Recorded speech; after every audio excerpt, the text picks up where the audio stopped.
Hello everybody, welcome back to Just Not Outside the Workshop, inside the Jeep again.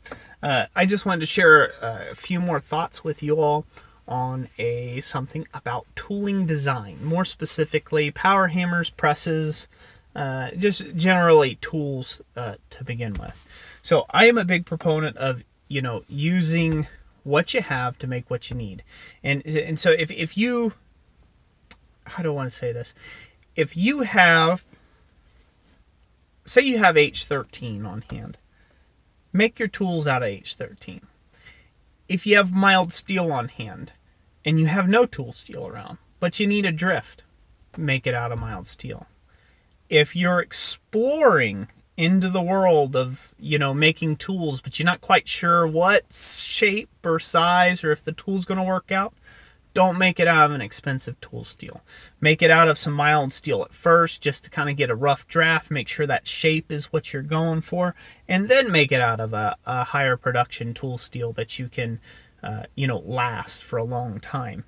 But more importantly, I wanted to talk about, I just seen some recent prices on eBay, okay? And this is just me sharing thoughts. This will be Roy's rants about power equipment, if you will.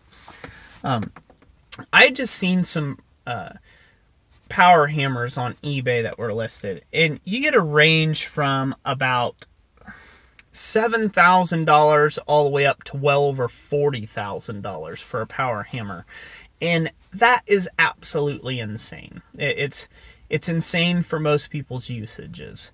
There's a certain thing to be said. Well, you buy a professional hammer and a professional power tool, and it will last, right? It'll last. It has all this machining and engineering done in it and all this other thing. The fact is it still has moving parts, so it's going to break down.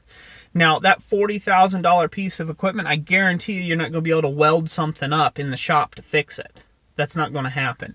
You're going to have to spend an exuberant amount of money to get that $40,000 piece of equipment refurbished, fixed up, seals replaced, things like that. And that's not always possible for all of the rest of the smiths out there. Maybe if you're into a real production, you've got like big factory and you've got a lot of commissions coming in that rely on that piece of equipment. Yeah, it's totally possible. You just got to pay for the part. It won't even touch your budget, okay? And that's perfectly fine. But when you're just starting out and you're needing extra mechanical assistance, there is plenty of options out there that you can get into that are kind of like home build options. And I'm gonna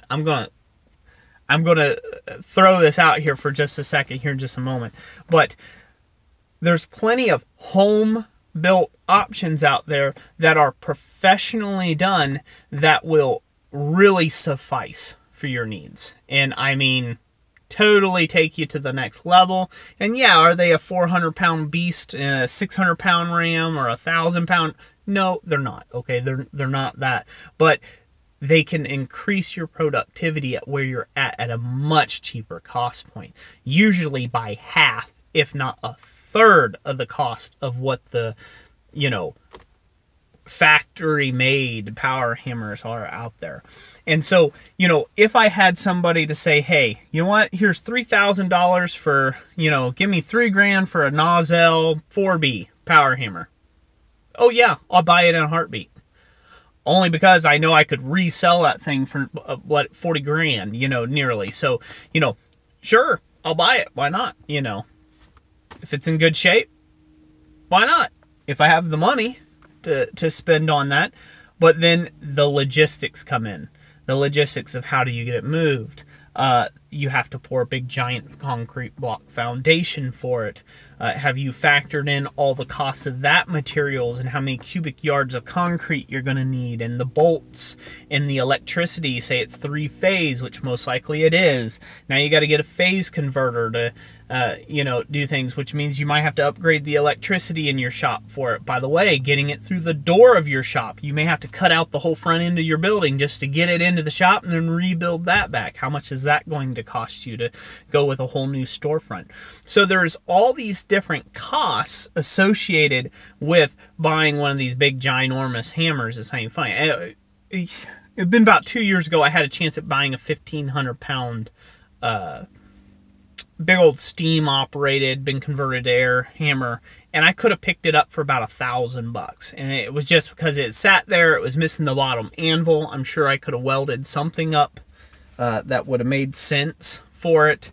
But again, you know, a 1,500-pound hammer. But when I started looking into the cost, even though it was so cheap, it was going to cost me 7-8 times that.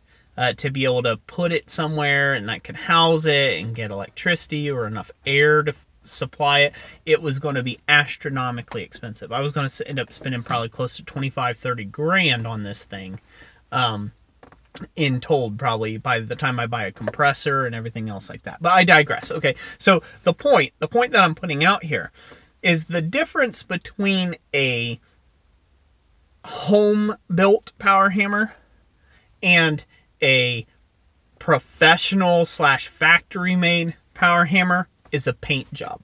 That's about it. It's the amount of machining work that goes into them, and there's stuff, and I know there's stuff right now. I haven't shown it.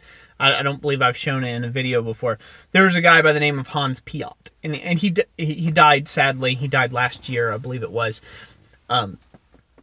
But he had created, pretty much he took all the little shortcomings of a little giant power hammer and he re-engineered them, and he was a machinist and he was a tool and die guy, and he pretty much made an entire perfectly running power hammer. We call it the little Piot hammer. It's up at our club in Sofa at Southern Ohio.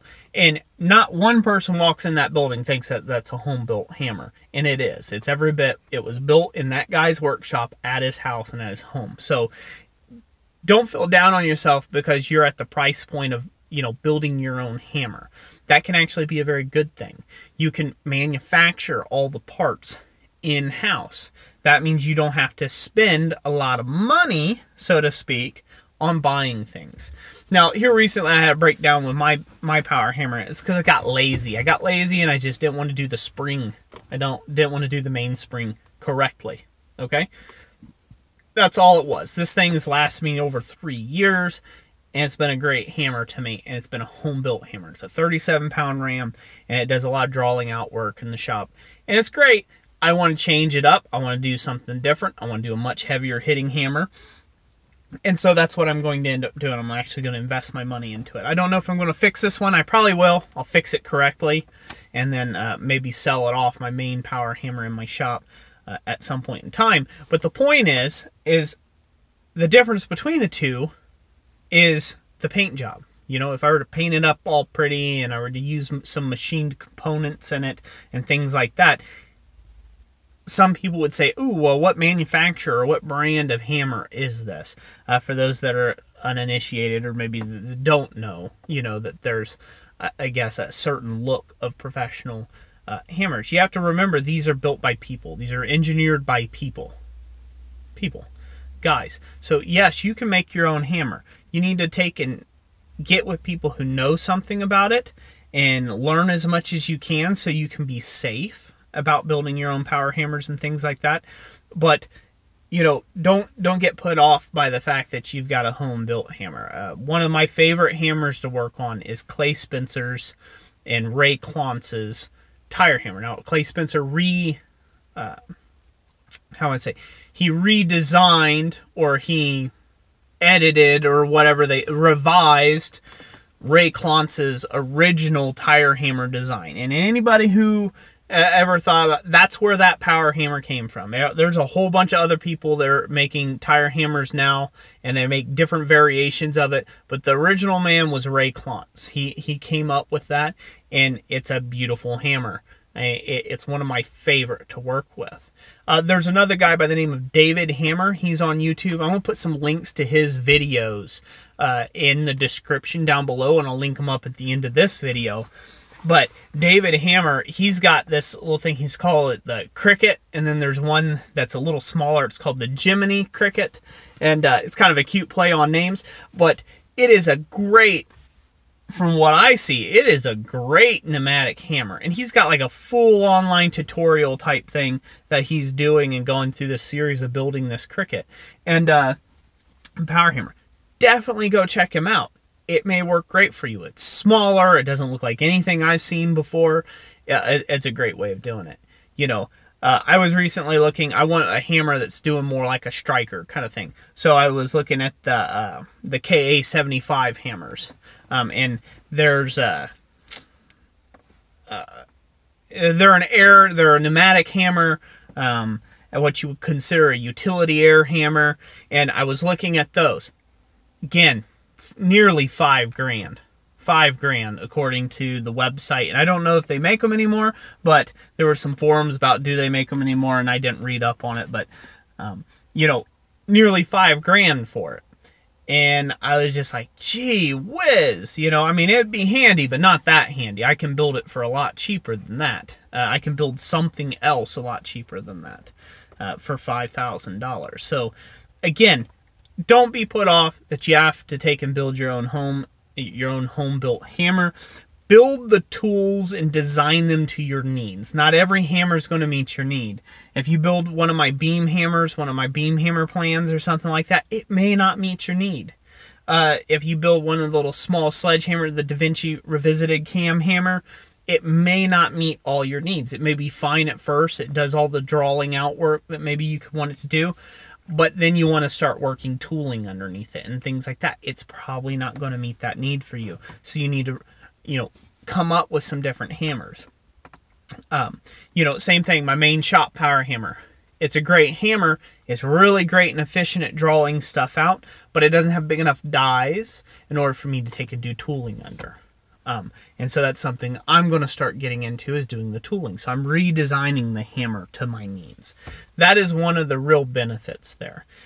You know, as far as cost-wise, you're not going to cheap out. If you make stuff cheap, you're going to end up paying in the long run. You'll either pay with your body, your health, because it'll hurt you or maim you because you cheapened out on something. We all talk about, you know, foreign products being made cheaply.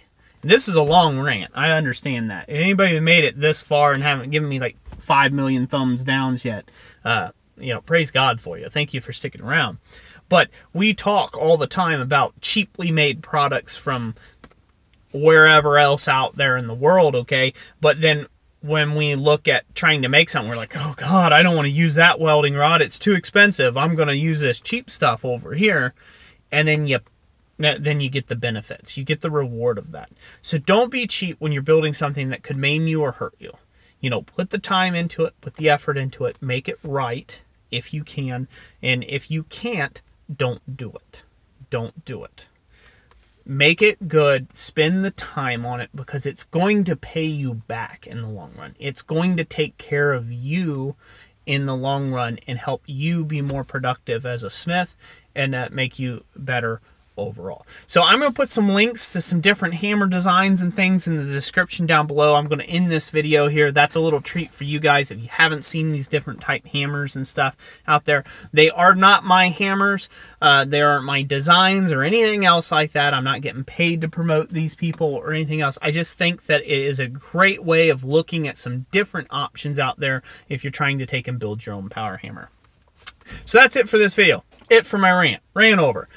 Thank you all for watching it. I hope you really enjoyed it. If you did, remember to give it a big thumbs up. If you disliked it, you know, there's always that thumbs down. Chances are you already did that. So that's kind of a moot point. But either way, I appreciate the feedback. I hope you all have an absolute blessed day. And like I always say, God bless you. And I will catch you on the next one. Thanks for watching.